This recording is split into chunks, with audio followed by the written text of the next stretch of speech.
Halo semuanya, perkenalkan saya Azana Ramadhani dan pada video kali ini saya akan menemani teman-teman untuk mempelajari perancangan dan simulasi transmitter receiver AM menggunakan GNU Radio Companion. Kalian pernah nggak sih bertanya-tanya gimana suara yang kita ucapkan melalui mikrofon bisa dikirim ke tempat lain lalu didengar kembali melalui speaker? Apakah suara tersebut langsung dikirim begitu saja? Tentu enggak dong. Sebelum dikirim, suara harus melalui suatu proses yang disebut modulasi, sehingga informasi dapat ditransmisikan dengan baik melalui media komunikasi.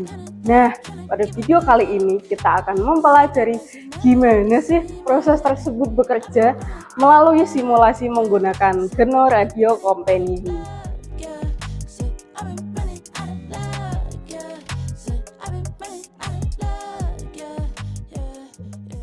Baik teman-teman, untuk tujuan pembelajaran kali ini adalah menjelaskan konsep dasar amplitude modulation atau AM. Yang kedua, menjelaskan fungsi transmitter dan receiver dalam sistem komunikasi AM. Yang ketiga, menjelaskan alur pengiriman sinyal suara dari transmitter menuju receiver. Yang keempat, untuk membuat block graph transmitter dan receiver AM menggunakan GNU Radio Companion. Yang kelima, mengatur parameter utama pada setiap blok sesuai dengan job sheet. Yang keenam, menjalankan kedua flow graph dan mengamati sinyal melalui Qt GUI time sync serta audio sync. Yang ketujuh, menganalisis pengaruh perubahan volume terhadap bentuk sinyal dan kualitas suara yang diterima. Pertama-tama, untuk konsep dasar modulasi AM, amplitude modulation AM adalah teknik modulasi analog yang bekerja dengan mengubah amplitude sinyal carrier sesuai dengan bentuk sinyal informasi, sedangkan frekuensi dan fasenya tetap. Tujuan modulasi AM adalah agar sinyal informasi dapat ditransmisikan melalui media komunikasi dengan jangkauan yang lebih jauh. Yang kedua, sinyal informasi merupakan sinyal asli yang berisi pesan yang akan dikirim. Pada proyek ini, sinyal informasi berasal dari audio source, yaitu suara dari mikrofon atau file audio. Sinyal ini memiliki frekuensi rendah sehingga tidak dapat dipancarkan secara langsung melalui sistem komunikasi. Yang ketiga, sinyal carrier merupakan gelombang sinusoidal berfrekuensi tinggi yang berfungsi sebagai pembawa informasi. Pada flow graph ini, carrier dibangkitkan menggunakan sinyal source dengan frekuensi 48 kHz. Informasi suara kemudian ditumpangkan pada amplitude carrier sehingga dapat dikirimkan. Keempat, pada sisi transmitter, proses diawali dengan membaca sinyal audio dari sinyal source. Sinyal ini kemudian di-upsampling menggunakan repeat, diperkuat menggunakan multiply counts, dan diberi offset menggunakan add counts, agar nilai amplitudenya selalu positif. Setelah itu, sinyal informasi dikalikan dengan sinyal carrier menggunakan blok multiply sehingga terbentuk sinyal AM. Sinyal hasil modulasi kemudian dikirim melalui ZMK PUB sync menuju receiver. Yang terakhir, pada sisi receiver, sinyal AM diterima oleh ZMK subsource. Selanjutnya, akan sinyal dipilih pada frekuensi carrier menggunakan frekuensi slotting filter. Kemudian amplitudenya distabilkan menggunakan AGC. Block complex to MAC melakukan proses deteksi envelope untuk mengambil kembali informasi audio dari sinyal AM. Setelah itu, bandpass filter akan menghilangkan komponen frekuensi yang tidak diinginkan, sehingga audio menjadi lebih bersih. Terakhir, amplitude audio diatur menggunakan multiply counts sebelum diputar melalui audio sync. Nah, bisa dilihat, ini merupakan diagram alur komunikasi AM. Suara dari mikrofon menjadi sinyal informasi yang diproses pada transmitter dan dimodulasikan dengan sinyal carrier. Sinyal tersebut dikirim melalui ZMK menuju receiver. Di receiver akan dilakukan proses demodulasi untuk mengambil kembali sinyal audio. Kemudian hasilnya akan dikeluarkan melalui speaker. Selanjutnya, pada bagian ini saya akan menjelaskan flow graph transmitter pada sistem komunikasi AM yang kami buat menggunakan GNU Radio. Block ref ini berfungsi untuk menghasilkan sinyal AM yang nantinya akan dikirim menuju receiver melalui ZN key. Proses dimulai dari blok audio source yang berfungsi sebagai sumber sinyal informasi. Pada blok ini, suara dari mikrofon komputer diambil secara real-time dengan sample rate sebesar 48 kHz. Selanjutnya, sinyal audio masuk ke blok repeat. Blok ini berfungsi melakukan interpolasi atau memperbanyak jumlah sampel dengan faktor 16, sehingga sample rate meningkat dari 48 kHz menjadi 768 kHz. Hal ini dilakukan agar sample rate sinyal informasi sama dengan sample rate sinyal carrier yang akan digunakan pada proses modulasi. Setelah itu, sinyal akan dilewatkan ke blok multiply cons dengan nilai konstanta 1,2. Blok ini berfungsi mengatur amplitude sinyal audio sehingga tingkat modulasi dapat dikendalikan dan tidak terlalu kecil maupun terlalu besar. Kemudian, sinyal akan masuk ke blok add cons dengan nilai konstanta 1. Fungsi blok ini adalah memberikan offset DC sehingga seluruh amplitudo sinyal bergeser ke atas dan menjadi bernilai positif.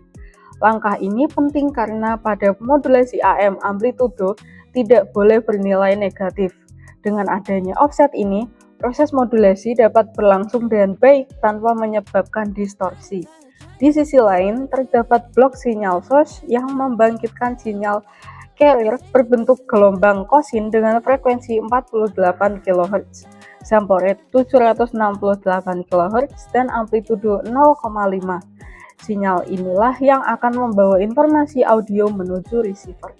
Selanjutnya, blok multiply melakukan proses inti modulasi AM, yaitu mengalihkan sinyal informasi yang telah diberi offset dengan sinyal carrier. Hasil perkalian tersebut menghasilkan sinyal AM yang amplitudenya berubah mengikuti sinyal informasi. Sinyal hasil modulasi tersebut kemudian akan ditampilkan pada QT timesync sehingga bentuk gelombangnya dapat diamati secara real-time selama proses berlangsung. Terakhir, sinyal akan dikirimkan ke receiver melalui blok ZMK PubSync menggunakan alamat TCP. Dengan demikian, receiver dapat menerima sinyal tersebut untuk dilakukan proses demodulasi dan mengembalikan informasi audio aslinya. Baik, selanjutnya saya akan menjelaskan mengenai block ref receiver AM. Untuk block ref receiver AM berfungsi menerima sinyal AM yang dikirim oleh transmitter, kemudian melakukan proses demodulasi sehingga informasi suara yang terdapat pada sinyal tersebut dapat dipulihkan kembali dan diputar melalui speaker. Proses diawali dengan blok ZMK subsource yang berfungsi sebagai subscriber untuk menerima sinyal AM dari transmitter melalui koneksi TCP pada alamat 127.001.5.0.0.1. Sinyal yang diterima masih berupa sinyal hasil modulasi AM dengan sample rate 768 kHz. Selanjutnya, sinyal akan masuk ke blok frekuensi slotting filter. Blok ini memiliki dua fungsi utama, yaitu melakukan decimation sebesar 16 sehingga sample rate turun dari 768 kHz menjadi 48 kHz sekaligus menyaring sinyal pada frekuensi carrier yang diinginkan agar sinyal menjadi lebih fokus dan noise di luar pita frekuensi dapat dikurangi. Setelah proses filtering, sinyal akan dilewatkan ke blok AGC atau Automatic Gain Control. Blok ini berfungsi menyesuaikan penguatan sinyal secara otomatis sehingga amplitude sinyal tetap stabil walaupun level sinyal yang diterima berubah-ubah. Dengan demikian, proses demodulasi menjadi lebih optimal. Tahap berikutnya adalah blok complex to max yang berfungsi untuk melakukan demodulasi AM dengan mengambil nilai magnitudo dari sinyal kompleks. Proses ini yang akan menghasilkan envelope atau lubang atau selubung sinyal yang berisi informasi audio asli. Envelope tersebut kemudian masuk ke band pass filter. Filter ini digunakan untuk melewatkan komponen frekuensi audio pada rentang 500 Hz hingga 6 kHz, sekaligus untuk meredam noise maupun komponen frekuensi yang tidak diperlukan, sehingga kualitas suara menjadi lebih baik. Output dari filter ini juga dihubungkan ke QT-GUI timesync, sehingga bentuk sinyal hasil demodulasi dapat diamati secara real-time pada GNU radio. Selanjutnya, sinyal audio akan dilewatkan ke blok multiply const dengan konstanta 0,3. Blok ini berfungsi untuk mengatur level amplitudo atau volume suara agar tidak terlalu besar dan nyaman saat diputar.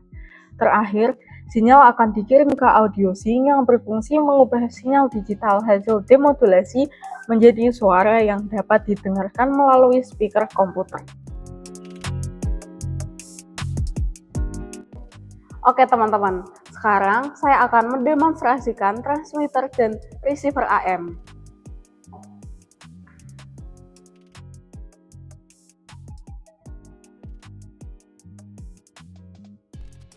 Setelah kedua program aktif, suara dari mikrofon akan masuk ke transmitter, kemudian dimodulasi menggunakan AM dan dikirim melalui ZM key menuju receiver. Selanjutnya, receiver akan melakukan proses demodulasi sehingga sinyal audio dapat dipulihkan dan dikeluarkan melalui speaker. Pada QT-GUI timesync dapat dilihat bentuk sinyal selama proses berlangsung sebagai indikasi bahwa komunikasi antara transmitter dan receiver berjalan dengan baik secara real-time. Pada demonstrasi ini, kami akan mengubah dua parameter, yaitu audio gain pada transmitter dan volume pada receiver. Pertama, ketika nilai audio gain pada transmitter diperbesar, amplitudo sinyal informasi yang digunakan untuk memodulasi carrier juga meningkat. Akibatnya, spektrum sinyal AM pada transmitter terlihat lebih jelas atau lebih tinggi, dan sistem menjadi lebih sensitif terhadap suara, sehingga suara yang pelan pun dapat termodulasi dan diterima oleh receiver. Halo, halo, tes, 1, 2. Halo, halo, tes. Halo, tes, 1, 2. Selanjutnya, ketika nilai volume pada receiver diperbesar, proses demodulasi tidak berubah. Yang berubah hanyalah amplitudo sinyal audio keluaran setelah demodulasi. Akibatnya, suara yang keluar dari speaker ini menjadi lebih keras dan lebih jelas didengar oleh pengguna.